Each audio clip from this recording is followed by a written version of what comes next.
इस समय मैं शिवली RCA में हूँ। शिवली RCA में बहुत ही अच्छा एक फ्रेंडली माहौल है हमारे लिए।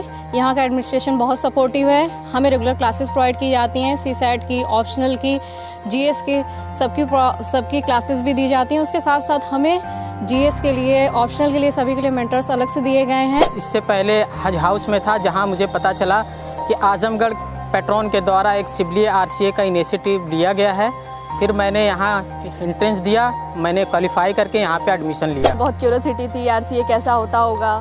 यहाँ आके लगा ये बहुत अच्छा RCA है और लाइब्रेरी तो बहुत ज़्यादा अच्छी है। Mentors are so good and evaluation भी बहुत अच्छा होता है। शिवली RCA के बारे में मुझे इंटरनेट से पता चला और यूट्यूब के माध्यम से, और इसके बारे में मैंने यूट्यूब पे देखा तो जो फैसिलिटीज़ यहाँ पर है, फ्री हॉस्टल की और लाइब्रेरी फैसिलिटीज़ 24/7 और मेस फैसिलिटीज़, उसके साथ साथ टेस्ट सीरीज़ यहाँ की काफ़ी बढ़िया है। कहीं हॉस्टल जाना हो या कहीं भी जाना हो, उसके लिए हमें साथ में गार्ड भी प्रोवाइड कराया जाता है। गर्ल्स के साथ थोड़ा सिक्योरिटी इश्यूज़ होते हैं, लेकिन यहाँ के हमको लगा कि बहुत सेफेस्ट पैलेस है ये और इस्लामिक एनवायरनमेंट है, बहुत अच्छा है। कोई भागम भाग इधर पॉल्यूशन वगैरह सारी चीज़ें नहीं है, तो पीसफुल एनवायरनमेंट बहुत अच्छा है यहाँ का। सेल्फ स्टडी के लिए भी और मेंटर्स भी अवेलेबल हैं गाइडेंस देने के लिए, और मेन चीज़ ये है कि लाइब्रेरी की फैसिलिटी बहुत अच्छी है। मेरा जो ऑप्शनल है वो ज्योग्राफी है, उसके लिए मैं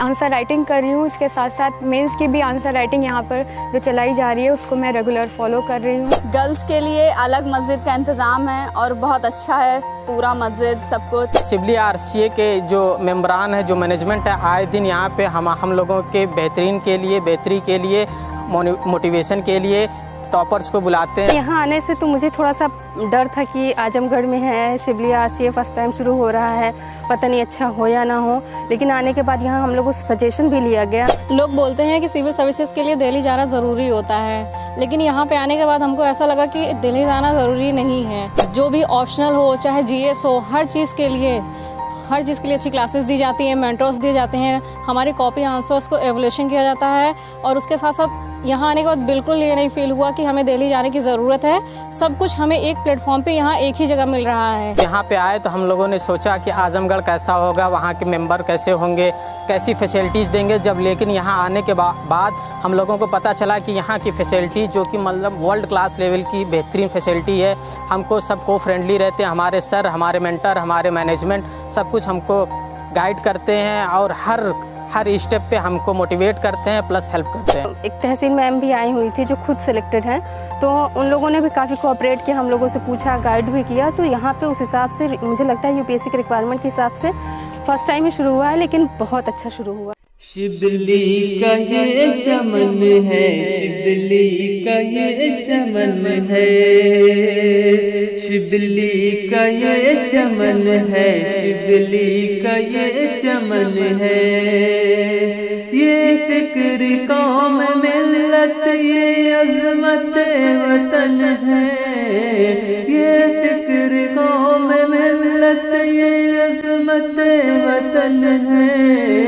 शिवली का ये चमन है, शिवली का ये चमन है, शिवली का ये चमन है, शिवली का ये चमन है। देखो तो खोशा खोशा इसका लहक रहा है। शिवली का ये चमन है, शिवली का ये चमन है, शिवली का ये चमन है, शिवली का ये चमन है। मैं एक बार में एक चीज़ खत्म करता था। अगर मैंने GS2 उठाया तो GS2 पूरा खत्म करूंगा। अभी GS2 में देखो बोर हो जाता बंदा, लेकिन मैं ये मान चुका था एग्जाम ही किसको पढ़ना अच्छा लगता है। सबको IAS IPS बनना है, कोई पढ़ना थोड़ी चाहता है, कोई शौक थोड़े पढ़ने का शौक तो प्रोफेसर बनते, यहाँ क्या कर रहे होते, है ना। तो मुझे पढ़ने का शौक, लेकिन अब जैसे GS2 उठाया, मुझे पता है बोरिंग है, पढ़ना है तो पढ़ना है, तो फिर मैं उसको वही पढ़ता था कि मुझे पता है कि क्या डिमांड है, उस हिसाब से करता था। शौक के हिसाब से नहीं कि आज पॉलिटी का शौक चढ़ा, पॉलिटी में ऐसा नहीं। पॉलिटी पढ़ लिया है, मेरा हिस्ट्री भी है तो मैं हिस्ट्री पढ़ूंगा, आप समझ रहे हो। 7 आवर्स मेरे को सोना है, 0.5 आवर्स पढ़ना है। अब देखो ये बीच में नैप का टाइम है, नैप से पहले मैं अगर ज़्यादा कुछ हुआ तो नैप से पहले कुछ और, नैप के बाद कुछ और कर लेता था। मतलब डिनर पे, और यहाँ पे डिनर पे कुछ चेंज करना तो यहाँ पे कुछ सब्जेक्ट चेंज कर लेता था बस। यही बेसिक चाहिए, ये 3 सब चीज़ कर सकता हूँ, ठीक है। बट बेसिकली होता है कि एक सब्जेक्ट उठा तो खत्म कर दूँ। बहुत लोग ये कह सकते हैं कि जिनका प्रीलिम्स होना था, पेपर ऐसा आगे नहीं हुआ। ट्रस्ट मी, हर साल जैसा भी पेपर आए ऐसा ही होता है। आपको लगता है इसका होना था, उसका नहीं होता, जिसका नहीं होना उसका हो जाता है। द थिंग इज कि आपको 50 क्वेश्चन तो एलिमिनेट करना ही पड़ेगा। आज भी तरीका वही है, वही बुक्स पढ़नी है, वही टेस्ट पेपर लगाना है। और लास्ट मोस्ट इंपॉर्टेंट थिंग कि PYQ, प्रीवियस ईयर क्वेश्चन जब आप उठाएंगे, ठीक है, उसमें ये उसको बहुत लोग रट्टा मारने लग जाते हैं। प्रीवियस पढ़ लेता हूँ उससे आएगा, उससे कभी नहीं आता है। उससे बस इतना सीखना आपको PYQ से कि PYQ जो किया है मैंने सॉल्व, इसको बिना नॉलेज के मैं इस क्वेश्चन को कैसे सॉल्व करता।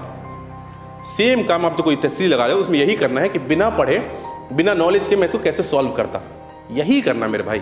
जिनको डिप्रेशन की प्रॉब्लम है, ये बहुत इससे सबसे बड़ी प्रॉब्लम क्या आती है कि आदमी लोनली फील करता है ना। The problem with depression is कि जब तक ये आपको आता है तब तक आपको, जब तक पता नहीं लगता तब तक आपको हिट कर चुका होता है डिप्रेशन, है ना। एंड डिप्रेशन तो नया टर्म है, इससे पहले भी लोगों को होता था बट उनको पता नहीं था डिप्रेशन। तो वो कहते तो कोई बीमार ऐसे ही है, भूत पूत चढ़ गया कुछ ऐसा, है ना। तो वो नाम नहीं देना कि मुझे भूत चढ़ गया है और मुझे उसका सॉल्यूशन भूत से निकलवाना है, बाबा बाबा से नहीं, ठीक है। इसका सॉल्यूशन आपके अंदर से ही आएगा, ठीक है। मैं क्या करता था, सबसे इंपॉर्टेंट काम, मेरे को जिस प्लेस से डिप्रेशन हुई मैंने वो जगह छोड़ दिया था, ठीक है। चेंज योर प्लेस, ठीक है। प्लेस को चेंज करिए आप अपने, ठीक है। अच्छी जगह जाइए, ठीक है। जिन लोगों से डिप्रेशन था उनको चेंज कीजिए, ठीक है, जो लोग नेगेटिव है। जैसे उस पॉइंट पे जब मैं आई वॉज इन डिप्रेशन तो I use to love bike riding, तो आई टू राइड बाइक। तो जो भी आपको अच्छा लगता है, ठीक है। और मोस्ट इंपॉर्टेंट थिंग, मतलब आप तो नमाज में पढ़ती हैं, आपको देख रहा था, तो वो आप पढ़ा कीजिए, या फिर जो भी आपका अपना रिलीजियस जो भी है जो आप फॉलो करते हैं उसका फॉलो करिए। मेरा ये मानना है कि कोई साइकोलॉजिस्ट और साइकेट्रिस्ट आकर आपको सही नहीं कर सकता। आप वहाँ भटक रहे हो, बाबा के बाद भटक रहे हो, साइकोलॉजिस्ट साइकेट्रिस्ट, तो मैं सब भटक के देख चुका हूँ। काम वो खुद ही आता है। काम जिस दिन आपको ये आएगा ना कि अब ये हुआ बहुत, अब इसका बहुत हो गया, डिप्रेशन का बहुत हो गया, अब मैं इसको देख लूँगा, then you start finding solution to yourself, है ना। किसी का पढ़ाई का चक्कर होगा, किसी का गर्लफ्रेंड बॉयफ्रेंड का चक्कर, बहुत सारे चक्कर, है ना। अगर पढ़ाई का चक्कर है तो फिर तो आप सही जा रहे हैं, है ना। उसमें डिप्रेशन आना भी चाहिए। फिर वो आएगा, क्या होता है, डिप्रेशन आता है, आप एक टेस्ट में परफॉर्म करते हो, फिर नीचे जाता है, फिर ऐसे होता है, तो वो ठीक है। कोई और प्रॉब्लम है तो वो तो लंबा चलता है, ठीक है। तो उसका तो सॉल्यूशन अपने आप ही आएगा, है ना, वो तो रिप्लेसमेंट से आएगा। बट अगर एग्जाम का चक्कर है आपका ना, तो एग्जाम के चक्कर के लिए बहुत ज़्यादा दुखी होने की जरूरत नहीं है। Reason I am telling you this because एक टाइम के बाद ना ये अपने आप, जब आप एग्जाम में परफॉर्म करते हो ना, और डिप्रेशन में सबसे बड़ी प्रॉब्लम थी कि पढ़ने का मन भी नहीं करता, तब उस पॉइंट आपको समझाना है कि मेरा मन नहीं कर रहा, तो क्या वो आई हैव टू सिट। तो आप किताब लेके बैठे रहिए, टेस्ट दीजिए, डू समथिंग जिसमें आपका फिजिकल इन्वॉल्वमेंट हो। जैसे अगर मेरा मन नहीं करता था पढ़ने का, तो I start writing, I start making notes, है ना। जब भी मेरा पढ़ने का, तो डिप्रेशन निकलने का तरीका है जब अपने आप को फिजिकली इन्वॉल्व करने लग जाएंगे, मेंटली तो बंद हो जाता है आदमी, है ना। घूमिए, प्ले, स्टार्ट प्लेइंग समथिंग।